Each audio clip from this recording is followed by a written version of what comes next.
Você já leu algum livro que depois você ficou pensando se tudo que foi contado foi realmente uma história inventada, ou talvez seria um estratagema do autor para revelar ao mundo informações que, se entregues de outra maneira, poderiam ser taxadas de loucura?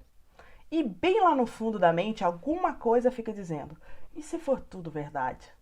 Pois o livro de hoje é um desses.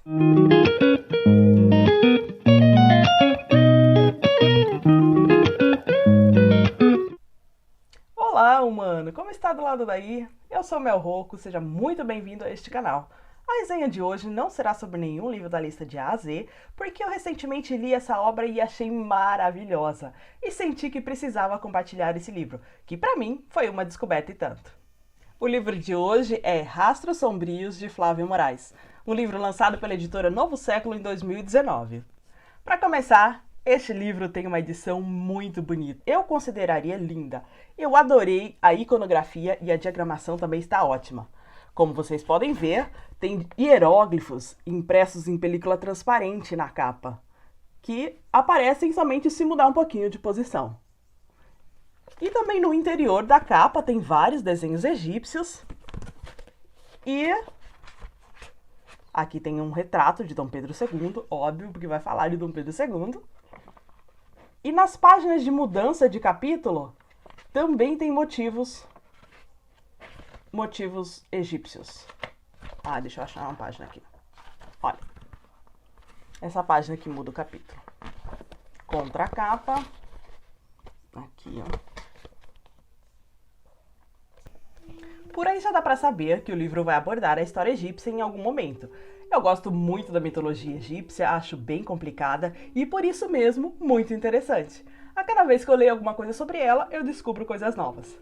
Na primeira orelha e na contracapa, nós ficamos sabendo da história, que vai falar sobre o diário perdido de Dom Pedro II, encontrado por um restaurador de antiguidades, em um oratório que pertenceu à imperatriz Teresa Cristina. Então, por que o livro falaria de história egípcia? Para quem conhece a história de Dom Pedro II, sabe que ele tinha uma múmia em seu gabinete.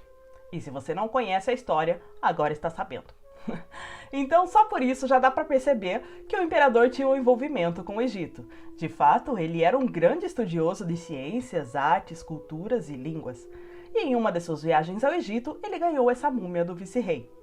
O imperador do Brasil também tinha o hábito de relatar tudo em diários, principalmente suas viagens, que atualmente estão disponíveis para conhecimento público e podem ser encontrados em sites governamentais como o do Museu Imperial e do Arquivo Nacional.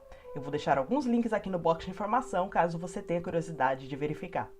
O objeto da história de hoje é um diário nunca antes revelado ao público, escrito por Dom Pedro II em seus últimos anos de vida, e que foi escondido propositalmente a pedido do imperador. Quando começamos a ler o relato, a curiosidade já fica a 1000 por hora.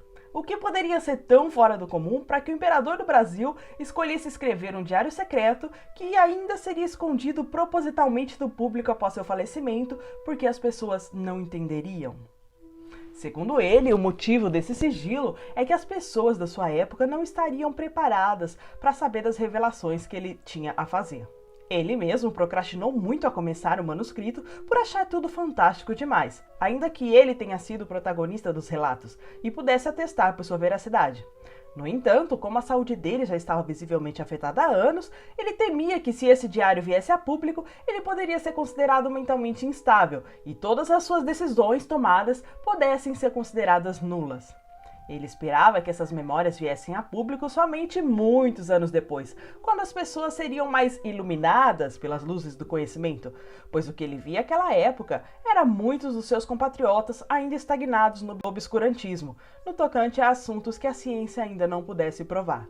Um desses assuntos que a ciência ainda não podia provar totalmente era a hipnose, que no século XIX estava começando a despontar, e muitos integrantes da comunidade médica ainda tinham divergência de opiniões quanto aos métodos empregados, a finalidade e tudo mais.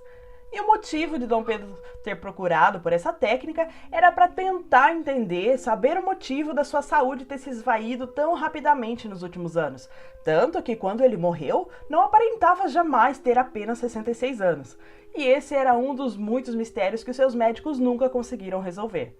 Para eles, era absolutamente espantoso e não foi encontrado causa provável nenhuma para seu envelhecimento tão precoce. Nessa jornada de autoconhecimento é que vai entrar a história egípcia, da qual o livro já deixa implícito que tratará. Eu não posso falar muito mais, que eu já estaria entrando no terreno dos spoilers, mas eu garanto a vocês que o suspense vale muito a pena. E juntamente com a transcrição desse diário, que acontece no livro, o restaurador de antiguidades que o descobriu também fará uma descoberta acerca de si próprio que fará uma reviravolta em sua vida. E ele tentará usar os conhecimentos adquiridos com a leitura do manuscrito para tentar fazer tudo voltar aos eixos. No final das contas, eu, mera leitora, o classificaria como suspense dramático. E como eu disse na introdução do livro, eu fiquei muito com a pulga atrás da orelha. Se no final das contas, esse diário realmente não teria existido. Eu sou muito fã de teorias de conspiração e essa me pareceu uma muito verossímil.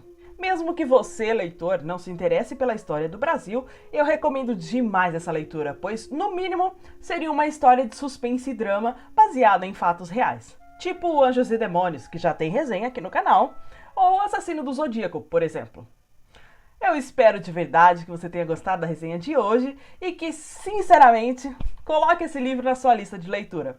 Além de prestigiar a literatura nacional, o que eu sou muito apoiadora, vai te proporcionar horas de distração incríveis, posso te garantir. Te espero no próximo vídeo e não se esquece, se for sair, leva um livro.